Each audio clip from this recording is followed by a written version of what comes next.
Bonjour, this is Julien the Frenchman who makes French pronunciation videos here on YouTube, and we are looking at how to pronounce the name of this large historic site located in Paris, France. We're going to be looking at how to say the names of many famous places in Paris to visit, so make sure to stay tuned and consider subscribing for more learning.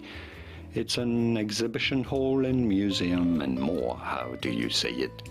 In France it is said as grand, grand with a silent D there. Do not say grand, but grand.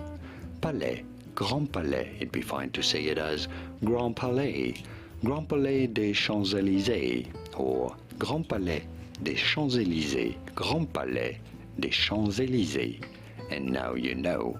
Have fun in Paris. Here are more videos on how to pronounce more interesting names of famous places around France and around Paris, France. I'll see you there to learn more. Thanks for watching. Merci. Au revoir.